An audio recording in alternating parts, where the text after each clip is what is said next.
All right, so now we're going to start talking about sequences. This is section 10.1. The most basic problems in this section just ask you to list the first 6 terms of sequences. So we're going to do problems 8 and 12. We probably have enough board space in this chapter to do more than one problem at a time. So sometimes in these videos we'll do 2 problems instead of 1. Remember, you can think of the sequence as just a long list of numbers. That is, a list of numbers that never ends. It goes on and on forever. And the question we want to answer is, as we get farther and farther out in the list, are the numbers on the list approaching a single finite number, or do they just get bigger and bigger and bigger, or maybe smaller and smaller and smaller? So one of the most basic ways to think about a sequence is just to look at the first couple terms. So the book asks us to find the first 6 terms of these 2 sequences. Problem 8 is the sequence 3 plus 1 over n squared. I know it's a sequence because it's inside braces. So to find the first 6 terms, I'll plug in n equals 1, n equals 2, n equals 3, n equals 4, n equals 5, and n equals 6. Well, the first term is just 3 plus 1 over 1 squared. The second term is 3 plus 1 over 2 squared. The third term is 3 plus 1 over 3 squared. The fourth term is 3 plus 1 over 4 squared. The fifth term is 3 plus 1 over 5 squared. And the sixth term is 3 plus 1 over 6 squared. That is 3 plus 1 over 1, which is 4. 3 plus 1 over 2 squared, which is 3 1/4. 3 plus 1 over 3 squared, which is 3 1/9. 3 plus 1 over 4 squared, which is 3 1/16. 3 plus 1 over 5 squared, which is 3 1/25.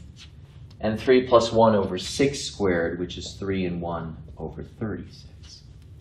Now, the book asks you to graph these as well, but Professor Mitchell can create a much better picture of this if he uses the computer than we can by hand. So after I've done these 2 problems by hand, he's going to go ahead and show you what the picture looks like. The purpose of the picture is to try to get some idea as to whether the sequence converges. That is, as we get farther and farther out, it approaches a single finite number, or whether it diverges. It just gets bigger and bigger and bigger, it rushes off to infinity, or it gets smaller and smaller and smaller, it rushes off to negative infinity. Let's also look at problem 12. This is another sequence. This is 4 plus negative 1 to the n power. So once again, we want to look at the first term of the sequence, the second term, the third term, the fourth term, the fifth term, and the sixth term.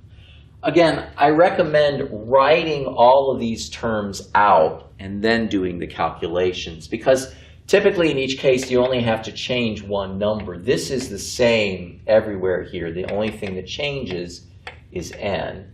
Similarly, this will be the same in every case. The only thing that changes is the exponent.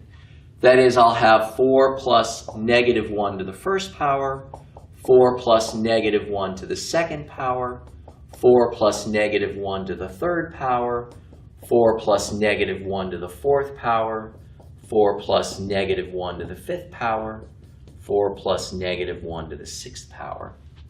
This one's particularly easy, though, because negative 1 to any odd power is negative 1. So this one is 3, this one is 3, and this one is 3. But negative 1 to any even power is positive 1. So this one is 5, this one is 5, and this one is 5. So the first 6 terms of this sequence are 4, 3 1/4, 3 1/9, 3 1/16, 3 1/25, 3 1 over 36. And of course, the sequence keeps going. The question for you is whether you think this converges to a single finite number. And here, the sequence is just 3, 5, 3, 5, 3, 5, and so on. Again, the question to think about is, does this sequence approach a single finite number? Let's do one bonus sequence. We have plenty of time. This is a famous problem.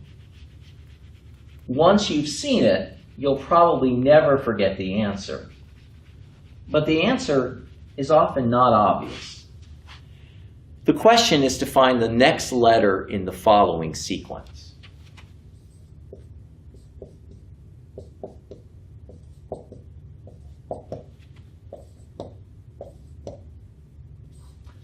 I put a blank here. That's where I want you to fill in the next letter.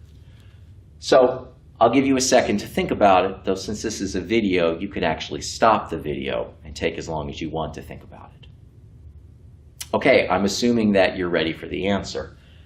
Once I show you the trick, it'll be obvious.